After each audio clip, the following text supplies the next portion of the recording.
Power has many sources. Many aspects of life can serve as fuel for our ambitions, enriching our experience and our relationships across both personal and professional settings. In our next segment, we hear from Blessing Omakwu on religion as a power source.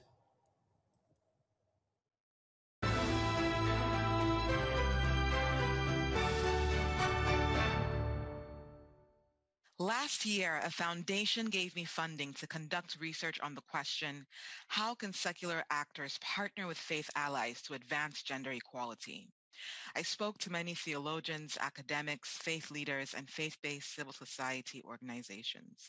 I spoke to people in Kenya, in Malaysia, in Australia, in England, and in America. I studied the data on the link between religion and gender equality. The data confirmed what I have long known. Gender equality cannot and will not be achieved without engaging religious partners. Studies show that religion influences not just how people think about gender, but the outcomes and realities that women and girls face. There is statistical evidence that religiosity impacts several measures of gendered well-being outcomes, even after controlling for per capita GDP and level of development. Religion influences decision makers at the micro level like employers and at the macro level like legislators. A 2015 study of 50 countries found that the impact of religiosity on gender equality is almost the same and in some instances greater than the impact of the share of women in parliament or the share of women in the labor force. As I shared these findings in a strategy meeting with the foundation funding this work, someone raised the question, well, then what makes you optimistic that religion can be a catalyzer for gender equality? I told her it's the stories of the people and the organizations I had interviewed.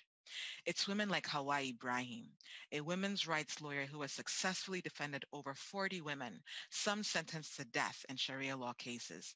Her weapon, the very same tool used to condemn these women, Sharia law. It's women like Zainab Anwar. Her organization, Musawa, advocates for the reform of Muslim family laws.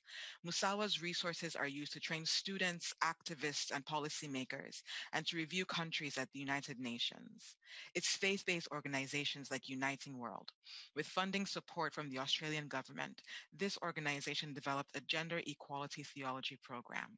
The program challenges men and women to examine their beliefs and behaviors about gender norms. It has led to several churches adopting gender equality doctrines, condemning gender-based violence, and supporting women's faith leadership across the Pacific region. It's groups like the Circle of Concerned African Women Theologians. At the height of the HIV/AIDS crisis across the African continent, this Pan-African ecumenical group offered outstanding leadership at the grassroots level, training religious leaders and others on the link between gender injustice and the spread of HIV/AIDS. Currently, this group is addressing the intersection of religion, climate change, and the environment. It's institutions like the US-based Hadassah Brandeis Institute that is broadening contemporary understandings of Jewish women's lives, history, roles, and experiences. What I didn't say that day is that it's also women like my mother. See, my mother is a religious leader in Nigeria, and every month and week, her church supports hundreds of widows, orphans, prisoners, and students. She is often with the sick and bereaved. It is a tasking job, more so because she is a woman leader. But whenever she is tired or needs clarity on anything, she gets on her knees and begins to pray. Her faith is her fuel. This morning when I woke up, the first thing I did was read my Bible. And a verse that stood out to me was from Proverbs. It said, "Speak up for those who cannot speak for themselves. Ensure justice for those being crushed. Like my mother, my faith is my fuel."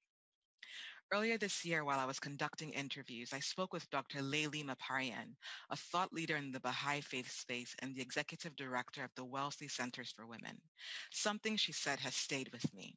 She said one of the things that religious people bring is a belief in a higher power that can propel them to do almost anything. It's a resource, a different resource that can drive social change. This resource just hasn't been studied. There are many women and people of faith on the front lines of the fight for gender equality. I know this from my life and my work. And these people and organizations are doing outstanding work, often with little resources and not enough visibility. My challenge to you today, to you in government, you in think tanks, you in civil society, in foundations, in academia, in the private sector, to anyone working on solutions to advance gender equality. Find these people and organizations, find them, listen to them, partner with them. I truly believe that religion is the greatest untapped power source for gender equality. Thank you.